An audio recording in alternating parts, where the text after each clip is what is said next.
You're here basically, right? You live here. You're part Most of the time, yeah. now. Yeah, really. I guess, yeah. Yeah. I integrated. Yeah. I mean, obviously, it's pretty much based on money. The system here. It is. Yeah. The system is completely based on money. Yeah. The studio system. Yeah. To a degree, I think the way I hook into the system is based on money.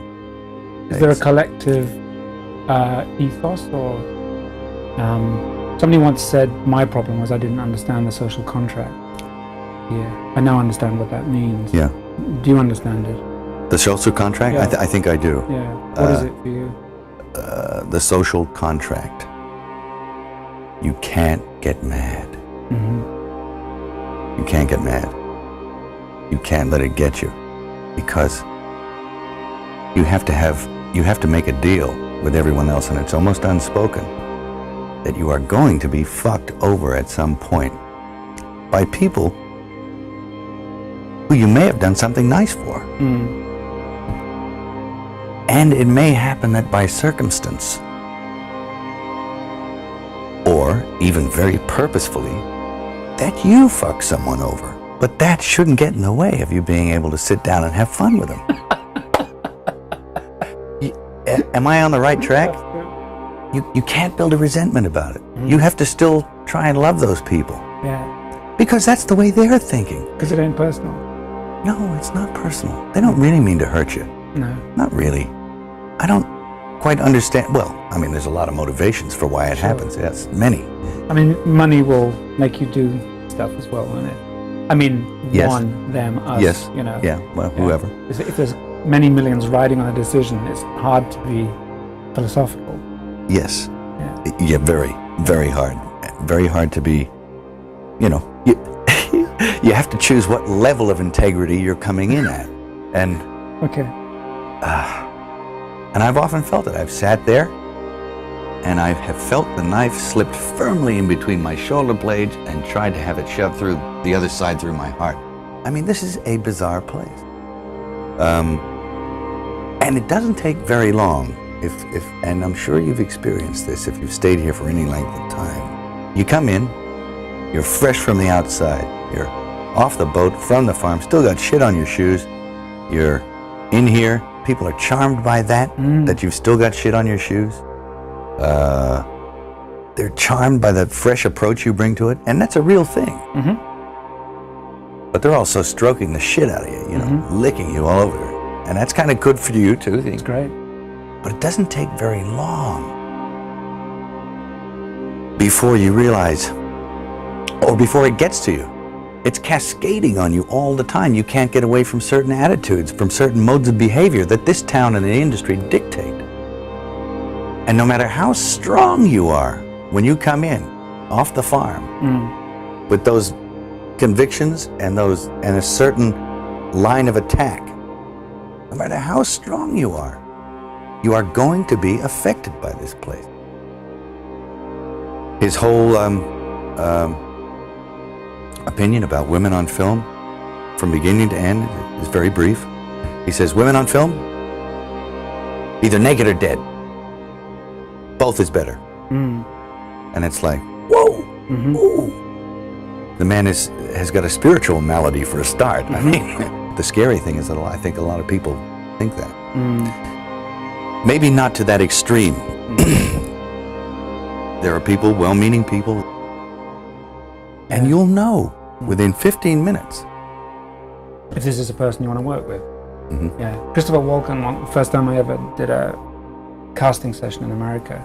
Yeah. Terrified me. Me too. I mean, fucking hell. I came to meet the guy. They said, oh, he's flying in from God knows where. Yeah, but he didn't need a plane, right? Yeah. It's like he didn't need a plane. He came in, he was doing all the kind of Scorsese stuff. And I said, have you had a chance to read the script? And he looked at me and he said, did you like my face? And I went, yes. And he said, but that's fucking great, because if you don't, get De Niro. Fuck you, I'm out of here. And stood up and walked out. And everyone said, well, that I think was quite a good meeting. No, he came to see me on a rooftop in New York. I said, hey, can I talk to you? And he said, sure. He floated in, sideways, through a crowd of people. He was wearing black. And it was like one of those old vampire movies where they don't walk, but they glide. And he was a dancer, you know, so he has he's very you know, graceful. Yeah. And he moved sideways, and he just sat down in a chair next to me, and it kind of frightened me. And he's a very smart guy.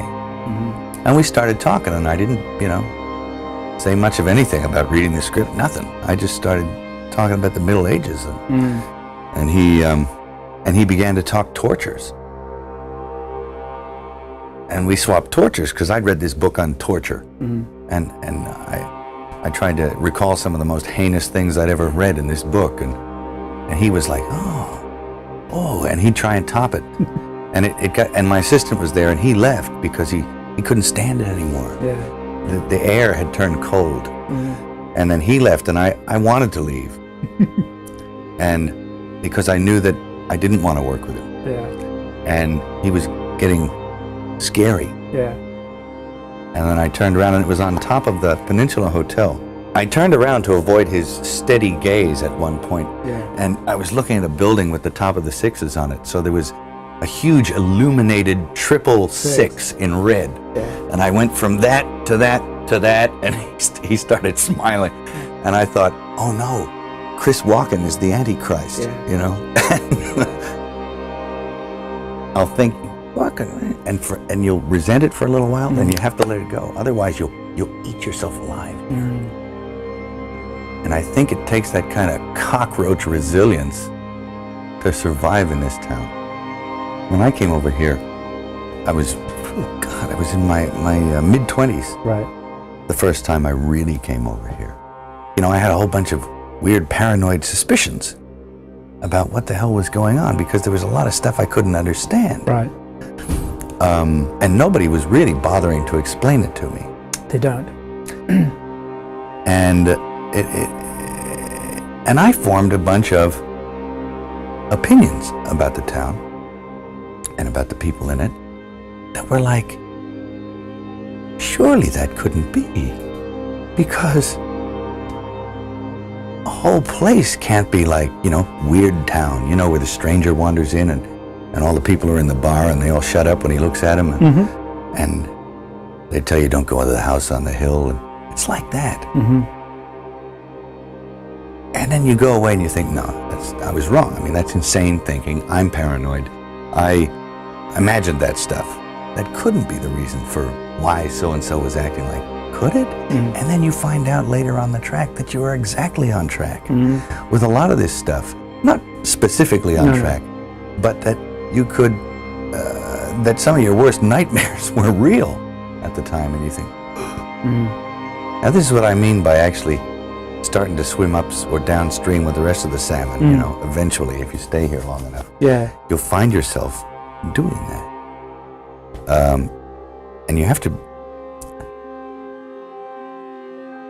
there's a way of doing it without doing it. And that takes time. And it takes relaxation. Not being uncomfortable about... Not being uncomfortable, realizing it for what it is. Projecting. And understanding what it is. Once you understand it, well, then you're not afraid of it anymore, so you can just walk around it, through it, and then get on with what you tried to get on with in the first place. A place like this can humiliate you. And it can humiliate you, it can be humbling. I mean, it does rip your life to pieces. Is it? If you'll let it. Yeah. And it's always pounding at the walls. It's like these little guys, these little heathens with no soul downstairs with horns on their head with a battering ram trying to like beat your walls in.